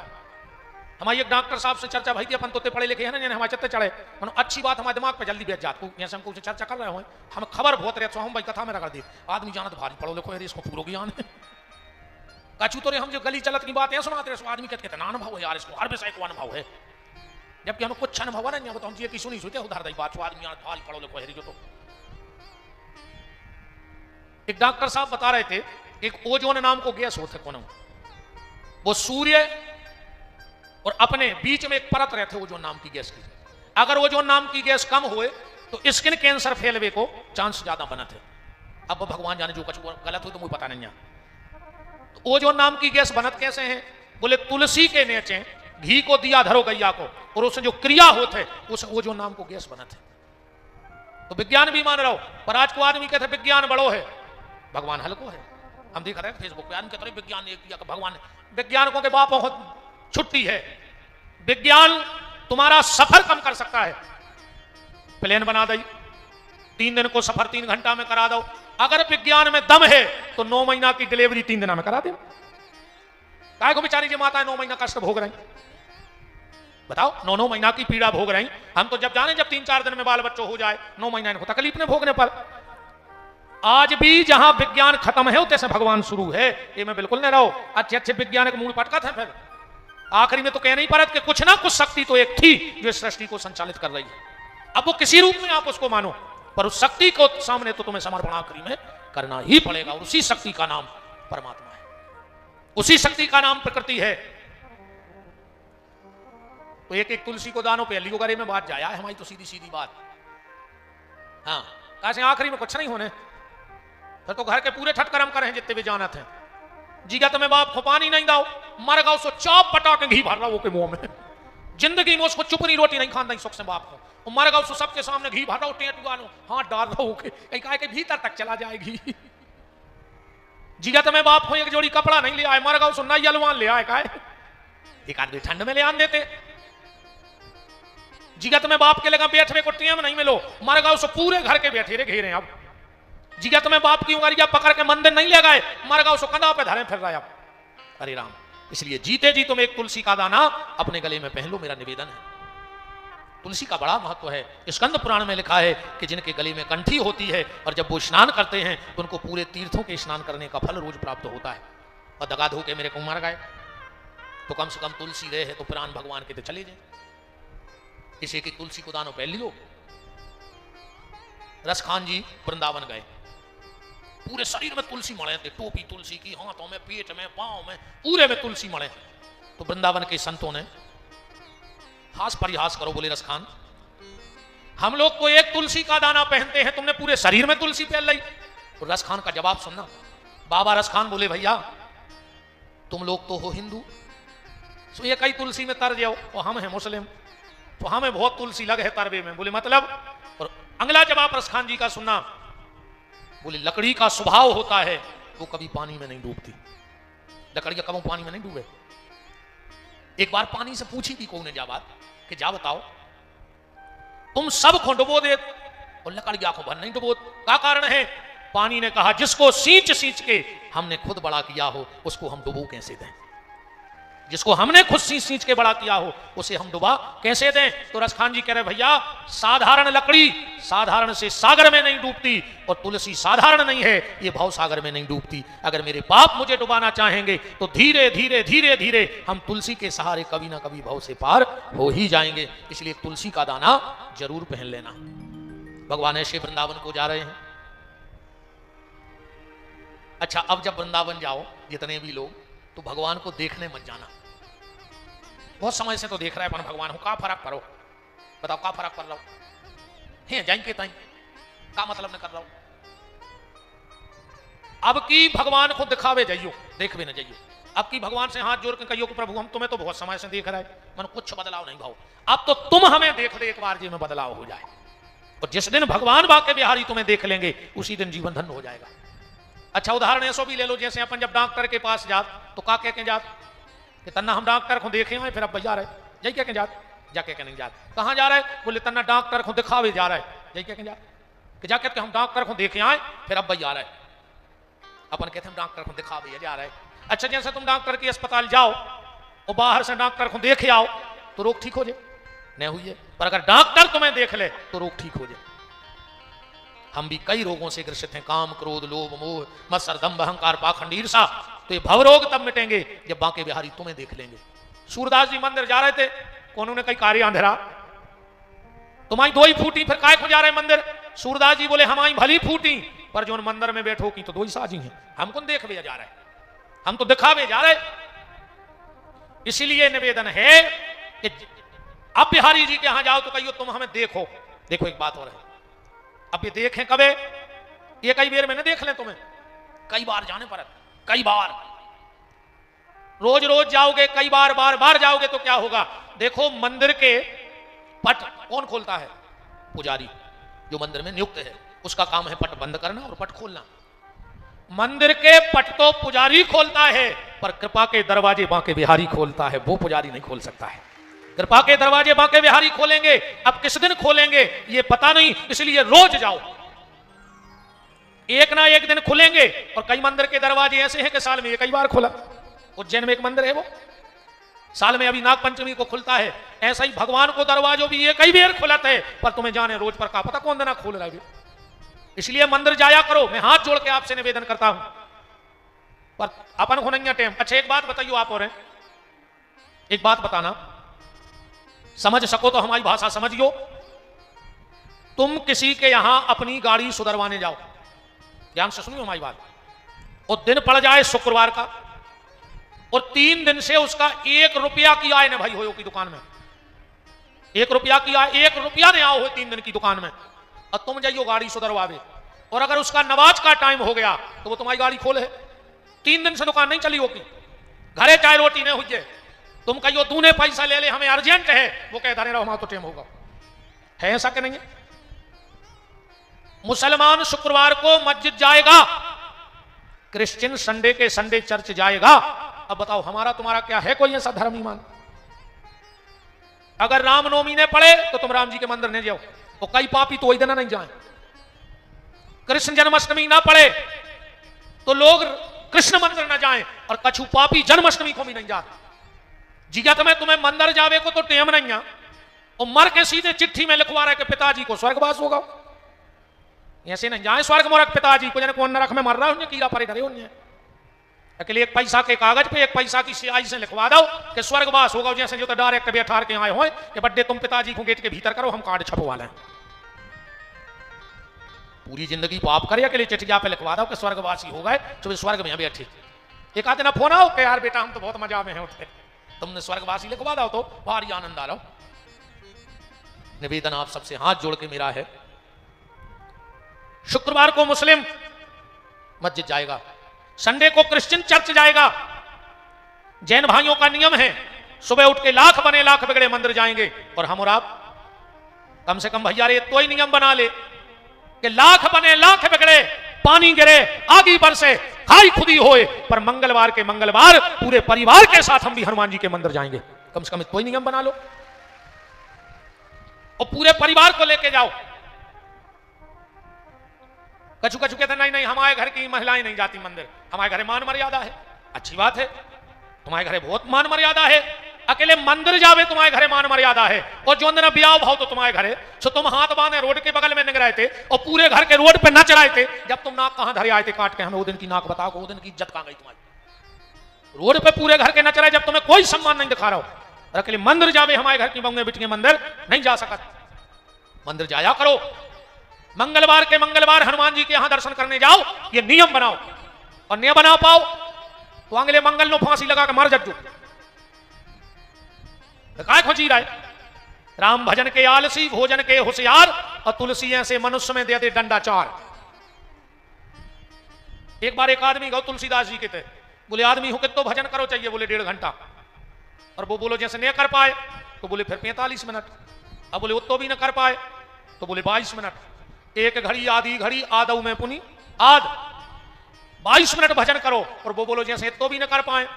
तुलसीदास जी बोले फिर पूछ ले विपिन बिहारी से, फिर वो बते हैं आगे की हम लिख रहे हैं आप चीजें। फिर जहर खा ले उमर जा है, और न तुमने तो दूर भी नहीं जाने तो पटरी भी नहीं करी। सुरात में सूरज जो दुर्घटना से देर भली और सेल पास से रेल भली, मकरोनिया पे सब सुविधा है, पटरी भी लगाई है। सुरात में सूरज जो देखे ने भोंके मार जा, काय खोजी रहा है? मंदिर जाया करो, और मंदिर में जाकर के भगवान के सामने सिर झुकाया करो चौखट पे। उसे कहा हुई है, उसे भी फायदा है। जब बड़ी बड़ी बिल्डिंगें बनत हैं, एक मिक्सचर की मशीन आउट भारी बड़ी आउट, में सीमेंट डालत, गिट्टी डालत, कोई में रेता डालत, एक चलावे बारो खड़ो रहता, सो वो पलटत रहता। अच्छा जैसे गिट्टी गिर जाए, रेता गिर जाए, वो सीमेंट गिर जाए, वो चलावे बारो को महीना ससुरारे चलो जाए, तो वह गिट्टी काम की बच है। और प्रमोद भैया का तो वो डम्फर सो फैक्ट्री पे प्रचार कर रहा गिट्टों को। अरे एक आध बात तो जोड़ा ही था यार, न जी के हमारे गिट्टों की क्या ही नहीं रहा, 6 दिन हो गए। 2 ही फैक्ट्री पे धरी का है बटंकी सी। अच्छा सही बताओ, जैसे तुम्हारी लेबर छुट्टी पे चली जाए पूरी भर के महीना मशीन, तो काम की बच है नहीं बचने, गिट्टी काम की बचने बस जमने जो मैं पूरी मशीन अलग खत जे। अरे कहूं पलटत रहो तो मशीन भी काम की और मटेरियल भी काम को। ऐसा ही तुम भगवान के मंदिर जाएंगे और शाम को पलटे आएंगे। कैसे दिन भरी में काम क्रोध लो मोह भर रहा हो, तो शाम के शाम भगवान के मंदिर गए, सो चौखट पे आड़े हो गए। भगवान कहे क्या कर रहा है? जो पलटे आ रहा है, कल फिर ले आए भर के, रात भर धरे रहो, दिक्कत हुई है। इसे रोज पलटो, पर भगवान के मंदिर जाओ, 2 ही कान पकड़ ले भगवान के सामने। भगवान के सामने मंदिर में कान जरूर पकड़े गए कि प्रभु दिन भर के अपराधों की क्षमा कर दो हमें। आज इंसान है, गलती तो हमने करी हुई है, पर हमें क्षमा कर दो, क्षमा भी हो जाए। पहले जब अपन हल्के हल्के हथे पढ़ते, क्या है भैया, अब स्कूल की भी चर्चा करना था ना, हम धीरे धीरे सबकी चर्चा करने। जब अपन पढ़ते तो शीश से लिखते, अपन शुद्ध तो लिखने पाते, जैसे घर के शीश देते, पर संग रबड़ भी देते कि गूदा फादी करी के तो घर को ने मिटा दे रबड़ से ना, अपन ही मिटा लेते। भगवान भी जानत तो कि जो नादान है रे, जो तो गूदा फादी कर है ही कर्मों की उल्टे सीधे कर्म कर है, सो भगवान ने शरीर में एक रबड़ लगा दी, जाए आए वह रबड़ कान कितना बड़ी गलती हो जाए तो कान पकड़ ले। ईमानदारी बताओ, जैसे तुमको गोली मार भी जा रहा है और कहूँ कि पूरे घर के दरवाजे घुटनों के भर कान पकड़ के खड़े हो जाएं तो गोली मार दो। एक बेर तो हाथ ढीले पड़ जाए आदमी के, मैंने गलती मिट गई जा यार बड़ दिक्कत जा है। आज भी गांव देहात में जब कुछ गलती हो जाते तो पंच आठ जरूरत है, पंच इकट्ठे होते हैं। अब पंच इकट्ठे होकर कहते कान पकड़ के कहो अब जा गलती तो नहीं कर, उन्हें कही मालक कान पकड़े गलती हो गई गांव भर के सामने, अब नहीं हो जा गलती, पंचों ने कही तो माफ कर दो। दिक्कत जा है कि पहले आदमी गलती करत तो और कान पकड़त तो सुबह गलती माफ हो जाती, पर आज को आदमी गलती भी कर रहा हो पर कान नहीं पकड़ रहा हो, सीधी कॉलर पकड़ रहा हो है। अब तो अगर कान पकड़त रहे तो इतनी बेमनस्ता नहीं फैलती, पर आज को आदमी कान नहीं पकड़ रहा हो, सीधी कॉलर पकड़ रहा है। तो जब भगवान ने रबड़ दी, अरे भैया सुबह शाम मंदिर जाएंगे और भगवान के सामने अपनी गलती मनाएंगे। अच्छा देखो पकड़ के देखो, देखो तो अपने अपने कान है रबड़ के नहीं। ए बजरंग बली जे को कान न पकड़े वो के कान पक जाए। ब्यास गद्दी की बात खाली न जानियो, हाँ जे पकड़े रहो बे, जे को कान ने पकड़े। ए हनुमान जी तुम देखवे बारे हो, हमें तो खाते नहीं है के कान पके, अब तो पके, पकड़ो अपने अपने कान। अब हमारे संग कहो हम जे को उन्हें बोले भगवान को छाले हो जाए और यहां से छाले हुए कि डॉक्टर पकड़ने पाए रोग, सब कान पकड़ने तक जो रब बोलो हमारे संगे। हम भागवत की कथा के सामने जा प्रतिज्ञा कर रहे, घबराओ नहीं, हमको तो भाई जा जाता लिखवा रहे। कहो हम जब प्रतिज्ञा कर रहे, कितना व्यस्तता रहे जीवन में, हफ्ता में एक बार पूरे परिवार को लेके अगल बगल के मंदिर में दर्शन करा भी जरूर ले जाए। अब ध्यान रखियो,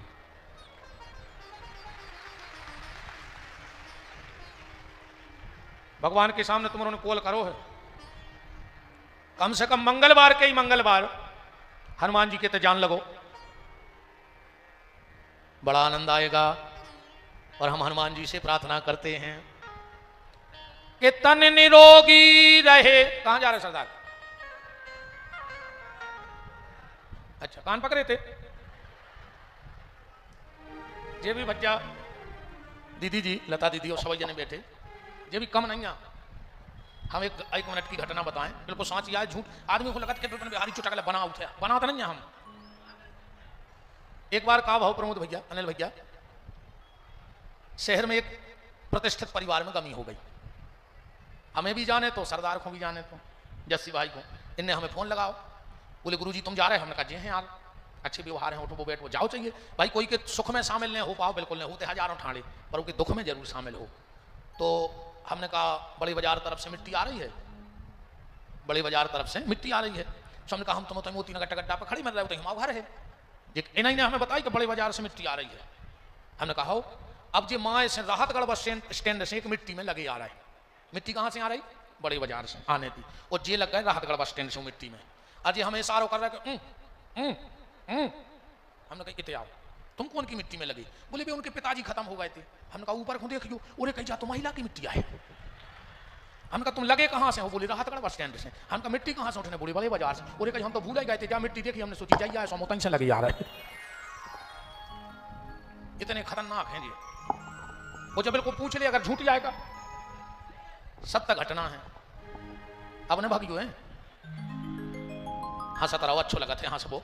हम तो बीच बीच में खूब हंसाऊ कथा में। और भगवान से हमारी जब प्रार्थना है बिहारी जी से कि आंसू इतने महंगे हो जाएं, आंसू इतने महंगे हो जाएं कि किसी की आंख में न आए, और हंसी इतनी सस्ती हो जाए कि हर ओंठ पे सज जाए, तो समझ लियो कि मानव जीवन धन्य होगा। बिल्कुल अच्छे हंस के जिंदगी निकाल दो, वो तो जो होने हैं वो होने हैं। बिल्कुल प्रसन्नता में जिंदगी निकालो। अब समय होगा है, तो अब हम तना कथा की स्पीड पकड़ रहे हैं, कथा तो पूरी करा ही दें। भगवान वृंदावन गए, वृंदावन बिहारी बने। बोलो वृंदावन बिहारी लाल की। भगवान ने माखन चोरी लीला करी। माखन चोरी लीला का अर्थ है ब्रजे वसंतम नवनीत चौरम। नवनीत कहते हैं मक्खन को। अगर तुम चाहते हो कि भगवान तुम्हारे घर भी चोरी करने आए, तो अपने मन रूपी मक्खन को निर्मल और कोमल बना लो, भगवान तुम्हारे घर भी चोर बन के आ जाएंगे। पर उसके लिए शर्त है कि मन निर्मल हो, कोमल हो, छल छंद से भरा ना हो, तो भगवान उसे स्वीकार करेंगे। भगवान ने माखन चोरी लीला की। इसके बाद अब इन्हें भाग जो बहन जी हरो हम कंस को मार बेबारे आज जे को पियल भग जाए सो की आत्मा तुम्हारे घरे जे जाओ को जा रहा हूं तो भगवान 50 छोड़े ले जहां संगे तुम्हारे अब अच्छा मनो जान भी दे दद्दा भाई उनको कंस मार रहा उनको भाई सूतक लगने सुबह तक काम किने रहे हाँ और का फिर आप घर की भी व्यवस्था देखने उनको लकड़ियां मकड़ियां बोलवाऊं ने ये को बीच में भगे सो समाज को रिश्तेदार गए वो के उनको लकड़ में जाने 5-7 मिनट बैठे रहो भगियो को उन्हें ठीक। वृंदावन बिहारी लाल की, राधा माधव सरकार की। भगवान ने ब्रज में रह के मक्खन चोरी लीला की। इसके बाद ठाकुर जी ने यमुना जी में कालिया नाम का सर्प रहता था उसको उरगदीप भेजा क्योंकि भगवान को आगे चल के यमुना जी से विवाह करना है। फिर भगवान ने वत्स चारण लीला को किया। उसके बाद भगवान ने गौ चारण लीला की। अघासुराया भगवान ने उसे भी परम गति प्राप्त कराई। फिर भगवान ने गोवर्धन लीला को पूर्ण किया। गोवर्धन लीला देखो कथा तो बहुत बढ़ जाएगी पर बात यह है कि गिरिराज भगवान उठाएंगे, गिरिराज भगवान उठाएंगे पर उसमें लाठी ग्वालों को भी लगानी पड़ेगी। मतलब तुम्हारे ऊपर जो मुसीबत है उसका बोझ तो भगवान उठाएंगे पर तुम्हें उसमें कर्म की लाठी लगानी पड़ेगी। देखो हम ऐसी कथा बिल्कुल नहीं बोलते कि खाली तुम भगवत भरोसे बैठे रहो, कर्म तो तुम्हें करना पड़ेगा। सीधी बात यह जरूर हो सकती है कि जैसे सुई अकेली सुई रहेगी तो दुनिया को तकलीफ देगी, किसी को चुभेगी, किसी को नुकसान करेगी, पर उस सुई में अगर धागा डल जाए तो वही सुई जोड़ने का काम करने लगेगी, पर अगर धागा नहीं डलेगा तो कष्ट देने का काम करेगी। तो कर्म हमारा सुई है, बहुत ध्यान से समझना, कर्म हमारा सुई है।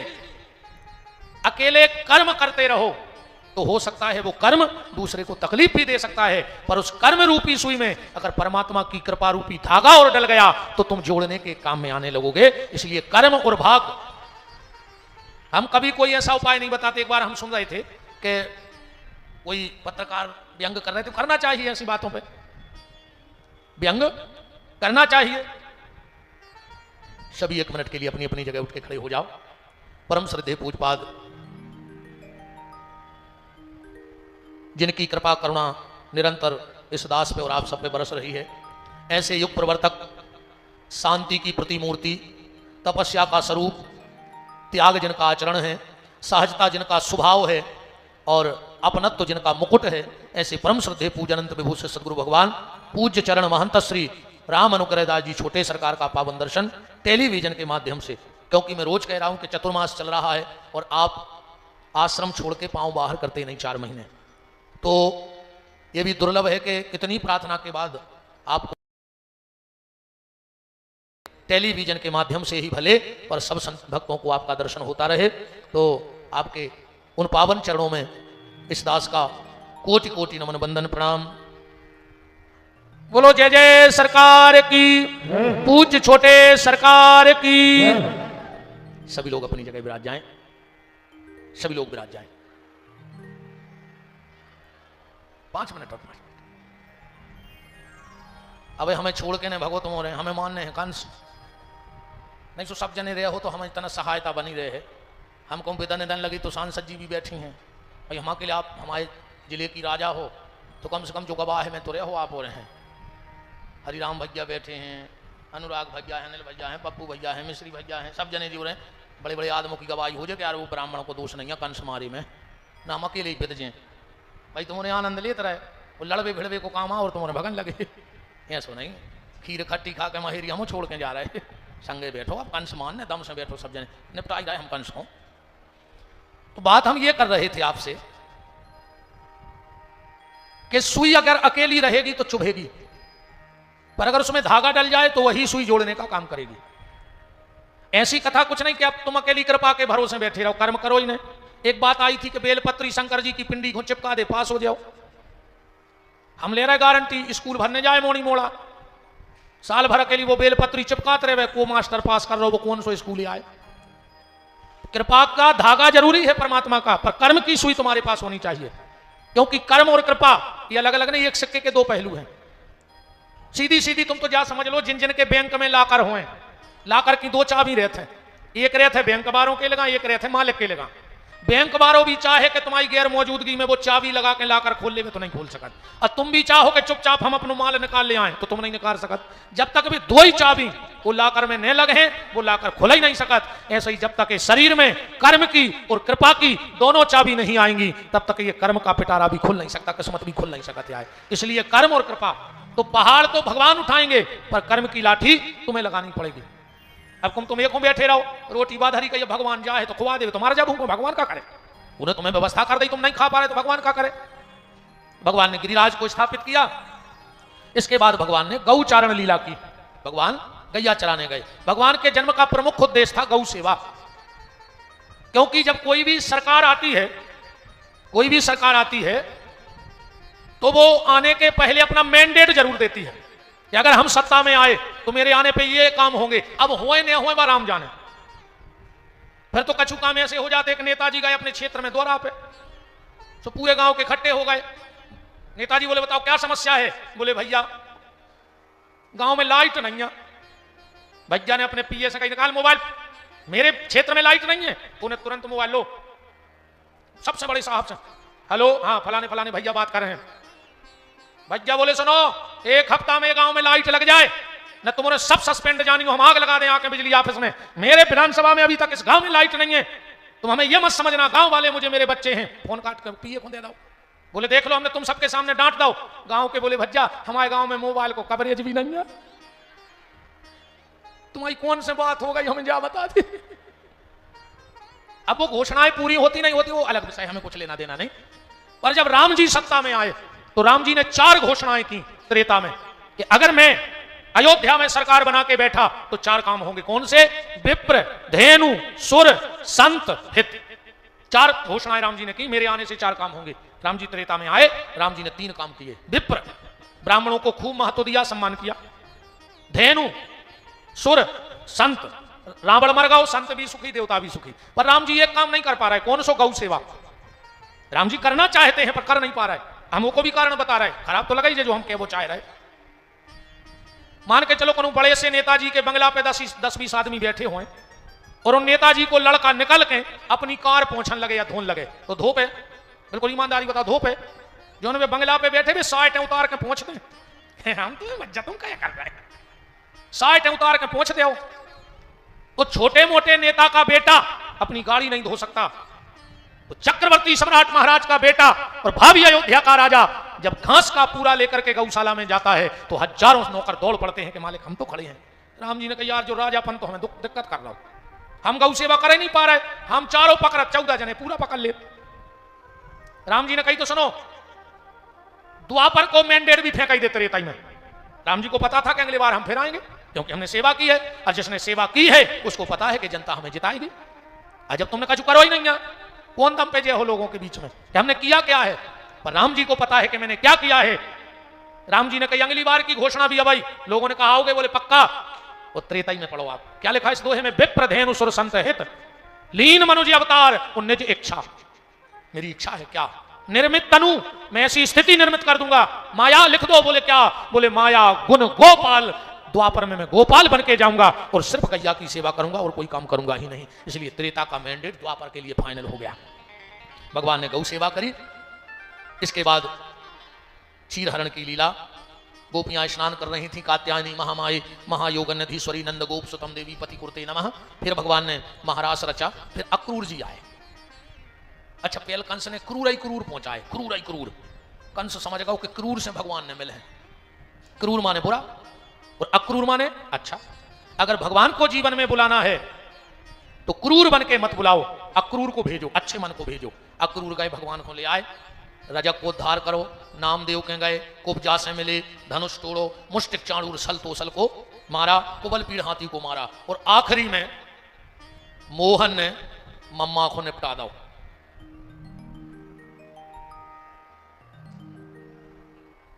हंस रहा है तुम्हारे, गलत जगह नहीं ले रहे जो हमारी कथा। काय मोहन ने मम्मा को नहीं निपटाओ? नहीं आप उन्हें बताओ नहीं निपटाओ हो तो। अरे तुम्हारे राजनीति में नहीं ले जो हमारी चर्चा, हम तो भागवत सुना रहे कि कृष्ण ने कंस को मार दो। बे मोहन बे उनके मम्मा, सुमोहन ने मम्मा को निपटा दो। ने निपटा हो तो बताओ। श्री सीताराम जी महाराज की इसकी दो पत्नियां थी, अस्ति और प्राप्ति, जरासंध की बिटियां। भगवान गए वसुदेव देवकी को कारागार से मुक्त किया और भगवान उज्जैन गए पड़वे के लाने। उतने से लौट के आए, जरासंध ने हमला कर दो, ऐसे भी हमला करो। अच्छा भगवान सबको मार देवे, जरासंध को छोड़ देवे। एक दिन बलराम जी बोले कि कन्हैया अरे यार जरासंध को निपटा दे यार, हर महीना यहाँ तो लड़वे। भगवान बोले देखो दाऊ सो है, अगर घरे बैठ के दुकान चल रही हो तो साइकिल पे थैला लटकाए फिर वही काय को। जैसे आदमी हमसे कहते तुम बाहर नहीं जात कथा कर, हम काय को जाए, हमारी जब सागरे जिले में इतनी अच्छी दुकान चल रही थी, काय को पड़े हम दूसरों के जिले में, हमें तो टेम नहीं है। भगवान बोले देखो दाऊ सो है, जो जरासंध पूरे राक्षस 1 महीना ढूंढा थे, सबको लो वाले आज सबको मरवा दे, जो भाग जात अपन सोचा 1 महीना बाद जो फिर लो वाले आए। जा हालत भाई जरासंध की कि एक रिश्तेदारी को फोन नहीं उठा रहे, ब्लैक लिस्ट में डालता ना हो काय। बोले जो फोन लगाते खट्टे करते मरवा जो घर भाग जाते। अच्छा वो जाना तो चाणक्य नीति, वो चाणक्य नीति कहते पंगत करो पहली, कहूं जाओ पहली पंगत कर आओ, आखिरी में जाएंगे बफर में। ईमानदारी तो बात जा है, ईमानदारी बात जा है, आधा घंटा बाद वो बफर में देखियो, आधा घंटा बाद बफर में देखियो सलाद की टेबल ऐसी लगत है जैसे पे कुत्ता लड़ पा रहे हो। बताओ अच्छा कितनी घिनाई लगत वह सलाद की टेबल आज 1 घंटा बाद। और आज आदमी ने इतनी तरक्की कर ली है, इतनी तरक्की करी है, 40 लाख की गाड़ी, 24 तोला पेरे गरे में सोनो, गार्ड चल रहे अगल बगल, और भज्जा 5 रुपया की प्लास्टिक की प्लेट ले पूरे गार्डन में रोटी मांगत फिर रहा। बताओ जा तरक्की करी तुम उन्होंने, एक हो पैसा कमाओ तो 5 रुपया की प्लास्टिक में प्लेट की रोटी मांगत फिर तंदूरी बारी के। घर की घरवारी अगर 1 मिनट लेट हो गई रोटी देवी में तो तुम लाख सुनाओ, तो तुम्हारा मन नहीं है, तुम्हें लगता ही नहीं है कि हम खाएं, तुम खुआओ नहीं चाहत, तो तंदूरी बारे के ऐसे प्लेट लाए ठाणे जैसे के 6 करोड़ खाए हो तुम। कहा तरक्की करी यार अपन ने, 40 लाख की गाड़ी, 24 तोला सोनो पेरे और 5 रुपया की प्लेट में रोटी मांगा फिर रहा हो। अच्छे अच्छे बड़े आज फिरते देखो तुम गार्डनों में, ये सब लगा था भगवान से अच्छी तरक्की नहीं होती, कम से कम इज्जत पे पातरस पे बैठ के तो खाते। 3 चीजें आदमी को गुप्त रखने थी, सुबह 3 ही रोड पे आ गई कल युग में। पहले भोजन, गुप्त भाव चाहिए, कोशिश करो कि जब भोजन करो ज्यादा लोगों की नजर न पड़े तुम्हारे भोजन पे। भोजन गुप्त में, भजन को पता न पड़े कि तुम करत का हो। सो आजकल आदमी मंदिरवाद में जाते दर्शन करते हुए, शंकर जी कह रहे कार्य बेईमान, हम ना आए बैठे तुम आए मुंह करे मोबाइल को, भगवान को मुंह करके को फोटो खींच देता। कहा यार एक जो नाव चलन स्वभाव है, जब सेल्फी सी लेते हैं जब, सो जो ये सो मौका नहीं पड़ा। नहीं हम तो पूछ रहे हैं, हम गांव के आदमी देहाती, हम ज्यादा पता नहीं है, पढ़े लिखे नहीं है, हम तो देखते रहे थे आदमी जैसे जैसे मोबाइल ऊपर खुंजे है, का जो 4 मार्च में भीतर पहुंच जाए, नहीं ऐसा कुछ सीधी नहीं खींच सकते ऐसी। क्या बहन जी से जो करने पड़ा चौंद सी काका चलेगा बाहर। पंगत करो पहली, कहूं को नहीं हो तो आए, बफर में भी जाओ तो पहली बेर में चले जाओ, आखिर में जाएंगे कुछ नहीं बचे होते, बनावे वारे भगाई जात 12 बजे। जो कहीं कहा भाई साहब आए हैं तो बोले अब एक काम करो, कछु डस्टबिन में रसगुल्ला देख ले, कहूँ फेंका हो तो भाई उठा के जमा दे, अब तो कुआ बना रहा हो 12 बजे तुमको नहीं रसगुल्ला। पंगत करो पहली, वाहन में बैठो बीच में, गाड़ी कहूं से ठुक जाए तो मार नहीं सकत, चाहे आगे से ठुक जाए चाहे पीछे से, बीच में मारता ही नहीं। हम तो जितनी लंबी कथा में मुन्ना भज्जलवा जाते, ये बैठे हम बीच की सीट पर बैठा थे, उन्होंने कहते हमें नींद आऊ थे, अरे कहूँ आगे से गल गई दद्दा तो चपट जी पीछे से मार जी, बीच बार कौन मारा। पंगत करो पहली, वाहन में बैठो बीच में, अब कहूं कहूं लड़ाई हो रही हो तो सबसे पीछे ठाड़े हो जा, जो लगे मार का नहीं रहा यार, मौका आए तो भाग भी में अपन सबसे आगे, अगर तुम आगे रहे तो पेलो लठ तुम्हारी खबर क्या खा ले। एक बात और हमारी सुन ले, कथा सुनेगा बैठ के, तो भाषण सुनेगा ठाड़े होकर, कितना अच्छी व्यवस्था हो, कुर्सी डरी हो, भाषण भर हो रहा है, का पता कब लाठी चार्ज हो जाए, कहो तुम्हारी कुर्सी में गोले पे तो जाए सोते खबर क्या पट छे, इसे ठाणे रहो, मौका आए तो बमा का जाओ। जरासंध जे 3 सबसे पीछे खड़ो हो तो 17वीं बार ये कुछ ब्राह्मणों को घर में बिठा के आया और कह के आया कि अगर आज हम हार गए तो तुम सबको मार दें। भगवान ने सोचा मैं भले रणछोड़ी बन जाऊं पर इतने निर्दोष भक्तों की हत्या नहीं होनी चाहिए। भगवान भगे प्रवशन पर्वत पर गए, यहाँ मानधाता के पुत्र महाराज मुचकुंद सो रहे थे, काल यवन को उसकी दृष्टि से भस्म करवाया और यही महाराज मुचकुंद कलयुग में भगत नरसिंह मेहता बन के आए। भगवान ने बड़ी कृपा करी, राग केदार दे के गए थे। भगवान द्वारका में कूद गए और विदर्भ देश के राजा भीष्मक की बिटिया रुक्मणी ने पत्र भेजा। उसमें लिखा था, श्रुत्वा गुण भुवन सुंदरम शृण्वतामते। हे कन्हैया, जब से मैंने आपके रूप सौंदर्य को सुना है, मन ही मन आपसे प्रेम कर बैठी हूं। पर मेरा जो भाई है रुक्मी, वो मेरी शादी राजा दमघोष के बेटे शिशुपाल से तय कर रहा है। मैं नहीं चाहती कि शेर का भाग सियार ले जाए। आप शेर हो और शिशुपाल सियार है। अगर आपने मुझसे शादी नहीं की तो मैं मर जाऊंगी, पर शिशुपाल की नहीं बनूंगी। भगवान गए, हरण कर ले आए, हरण करके ले आए। अब शिशुपाल रे दूल्हा बनो बैठो रहा। वो को चढ़ी गुस्सा के बताओ रे कुर्सी हम बैठे, और जो रस्सी हो जो जा रहा हो तो मार बे। तो गली में मिल गया जरासंध।